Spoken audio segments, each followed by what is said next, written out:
Também, Pois não, mas essa pergunta é muito legal. Alma, olha que pergunta legal. Alma? Aliás, eu vou falar um negócio. Clone tem alma, né? Bizarro. Pois é, a grande questão é essa. Quando a gente sai do campo da ciência, a gente vai surgir com perguntas, cara, que são impossíveis de resolver e que vão surgir mais perguntas ainda. Só vai trazer perguntas. É mais razoável a gente pensar o seguinte. Quando me perguntam, Alberto, você acredita na alma? Tá, mas se alma é a psique, que vai ser as minhas emoções, minhas sensações, minha consciência, é claro que eu acredito. Tá falando nos choquinhos na tua cabeça. Exatamente. Inclusive, tem uma história muito legal envolvendo isso. Pode falar essa história? Pode, cara. Depois fechou. Cara, eu lembro, né, quando eu tava na televisão, cara, até comentei nos bastidores. Por que eu gosto de estar aqui no Flow, além da presença de vocês? É que uma coisa que tinha me falado várias vezes em programa de televisão é o seguinte. Eu pergunto, quanto tempo que deve ser a minha resposta? Aí responderam o seguinte já. Quanto mais longa a sua resposta, menor a chance dela aparecer no programa. Aí você escolhe. Porra. Aí a gente, cara, começa a criar um banho hábito. de água fria, assim, não é? Eu não sei se vocês já viram, quando chega gente que vai muito programa de televisão aqui no Flow, as pessoas às vezes podem ter dificuldade de não engatar uma conversa natural, porque elas são tão acostumadas que era o que eu fazia quando eu vou no programa de televisão, é o que eu faço. Porque a gente tem que criar uma estrutura que é a mais curta possível. Mas tem uma história bem legal sobre alma, que é a seguinte. Tinha um cara chamado Arthur Alberts, que nos anos 50 estava com a mulher dele na África.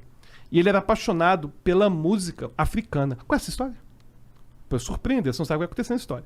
Aí aconteceu, eu tava lá na música africana com o Jeep dele. E ele era apaixonado com a música africana. E ele levou um gravador. E ele começou a gravar a música africana. E foi gravando, apaixonado, fazendo lá o safari dele. E aí teve um show de música africana que ele ficou encantado. Falei, caramba, isso é legal demais. E aí ele gravou tudo e ele chamou os cantores. Chamou o cantor, vem cá pra você ver como que ficou a gravação. Anos 50, na África. Venha cá ver como que ficou a gravação do seu show. Aí o cara deu play, né? Lá no gravador, que tava ligado direto no Jeep. Aí quando o cantor viu a voz dele saindo do gravador, ele ficou desesperado. E isso é uma magia tremenda. Isso aí é um demônio. Roubaram a minha voz, ela tá dentro do gravador. Roubaram a minha língua. Vou te matar. E começaram a querer matar o Arthur Alberts. Caralho. E pegaram uma faca e iam matar ele. Aí ele arranjou um espelho correndo. Não, sua língua tá aí. Nossa, isso é muito perigoso. Isso é uma magia tremenda. E aí ele se salvou com o espelho. E quando a gente pensa na voz... Que loucura. Bizarro, né? Cara, a minha voz, ela é leve. Ela some. Eu falo que ela some. Como que a voz poderia, né, tá materializada? Pois é. E se a gente tivesse um aparelho altamente especializado, capaz de pegar as alterações que a minha voz faz no ar e medisse isso? E a gente desse o nome disso de microfone. Aí eu poderia pegar a minha voz, que parece que é totalmente etérea, e colocar em algo concreto. Aí você me pergunta, e a consciência? A consciência está no cérebro. Aliás, está no corpo todo, depois a gente até pode falar sobre isso. Está no corpo. Não, mas só no corpo? É uma magia tremenda, né? No final das contas, quando as pessoas não acreditam, muitas vezes, que é possível a gente ter toda a nossa consciência no cérebro, sinto que às vezes as pessoas estão como aquele africano, sabe? Que por não entender como que o cérebro funciona, como a história de Phineas Gage, a história de Phineas Gage é boa zona também, que tem a ver com isso, que os nossos comportamentos, cara, se você pegar seu corpo... Pô, tu não vai contar a porra da história? Vou contar, cara, Ah, peraí. tá.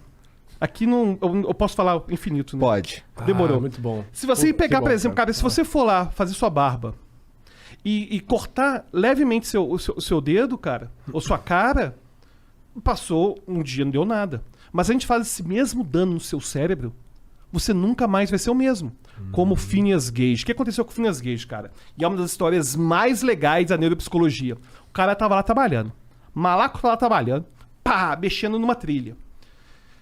Trabalhava E a- com explosão de linha férrea. Explosão de linhas férreas. Quer contar a história? Não, manda brasa, manda brasa. Você tá contando muito bem. Sem brincadeira. Então, beleza, tá gostando? Pô, tô parecendo que eu tô numa aula de psicologia, tô aqui. É porque eu dava aula disso, né? Tá muito Mas, bom, enfim. tá muito bom. Não sei se a audiência quer saber sobre neuropsicologia, mas vamos lá. Aí ele tava trabalhando na linha férrea. E aí ele estava implodindo a linha férrea. Aí, cara, uma barra de ferro atravessou o crânio do Phineas Gage de fora a fora. Pá! Saiu. Caralho. E o mais louco não é isso, não. O mais louco é que ele caiu no chão e levantou como se nada tivesse acontecido. Um rombo assim, né, cara? Um rombo. Tem foto dele, inclusive dele na internet. Eu quero ver. Phineas Gage, com PH. PH. Phineas Gage. Phineas G-A-G-E. E aí, cara, ele... É uma coisa mais absurda, um dos casos mais absurdos da neuropsicologia.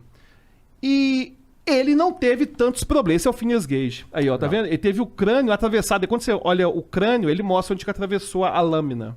Atravessou de fora a fora. E ele ficou bem... Ele ficou bem de saúde. Só que Phineas Gage nunca mais foi o mesmo. Ele, que era um cara pacífico, ficou extremamente agressivo, começou a atacar sexualmente as mulheres, começou a urinar em público.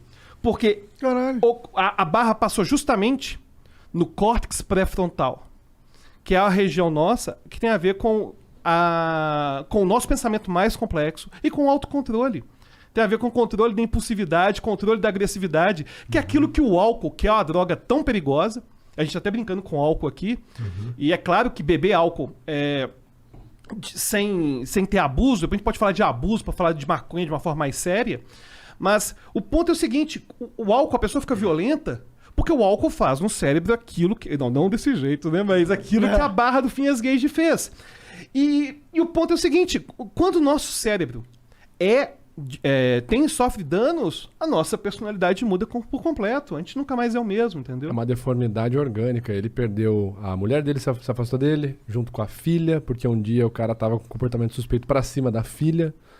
E aí você fala assim, pô, fácil, simples. Deformidade orgânica não, uma deformidade aqui causada por um evento. Causou-se, então, uma deformidade física no cérebro, mudou a personalidade.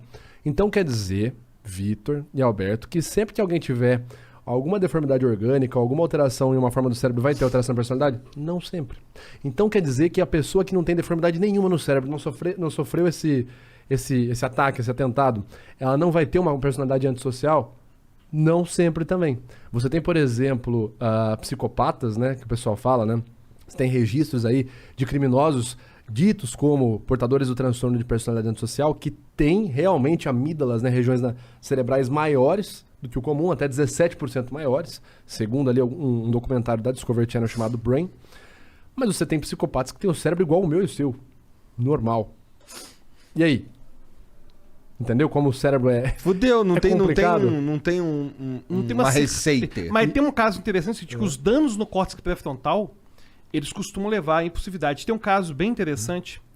Engraçado, a gente nem combinou, hein, cara, de contar a história junto. É que a gente é foda, velho. Pô, essa é legal, cara. Mas isso é uma coisa legal. Encaixa muito. Uma coisa legal é o seguinte, uma coisa que eu gosto muito de conversar com o Vitor, é que quando eu faço live com um cara que é da pseudociência, eu sempre fico com ansiedade, cara, que eu fico assim, se esse cara falar merda, eu tô fudido. Só explica o que é pseudociência pra Pseudociência é tudo aquilo que você apresenta como sendo ciência, mas pegadinha do malandro, não é ciência, entendeu? Baseado em afirmações que não são cientificamente corretas, tipo a Terra plana. Aí tem toda uma teoria pseudocientífica. Porque é diferente da fé. Por exemplo, quando veio o Rodrigo Silva, inclusive veio cá. Cara, você vem que eu assisto, né? E eu discordo de quase 90%, mas é muito bom. Eu discordo em relação à ciência, é claro que eu discordo de quase tudo. Mas que ele comenta que, né, que Adão foi feito já velho e, enfim, pra mim, enfim. No momento que ele fala na base da fé dele, não é pseudociência, claro que não. Mas se ele fala, olha, é cientificamente comprovado, não ele, né, alguém fala fora do campo da religião, é cientificamente comprovado tal coisa e não é? Não, cara, mas aí o negócio é pseudociência. Então, a pseudociência é toda vez que você cria toda uma estrutura para fingir que o negócio é ciência e o negócio não é. E aí tem um caso interessante que foi parecido com o Phineas Gage. Um cara tinha uma enteada de 12 anos, mais ou menos. Isso tá tudo no livro Incógnito, do Eagleman. Quem buscar depois... Não tem nenhum patrocínio, certo? Mas enfim, quem quiser saber de onde vem as histórias, porque a do Arthur Alberts e essa que eu tô contando bem estão lá. O que aconteceu? O cara tinha uma enteada.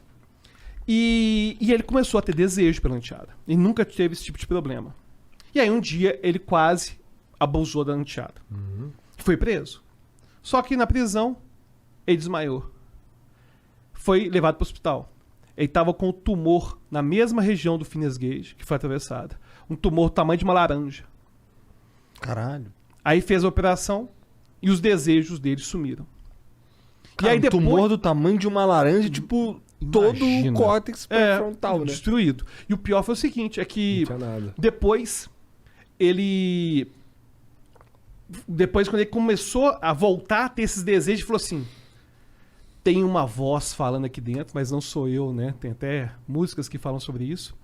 E ele depois começou a sentir que o desejo estava começando, só que ele falou: peraí, deve ser o tumor. Tá voltando. Voltou e o tumor realmente estava voltando.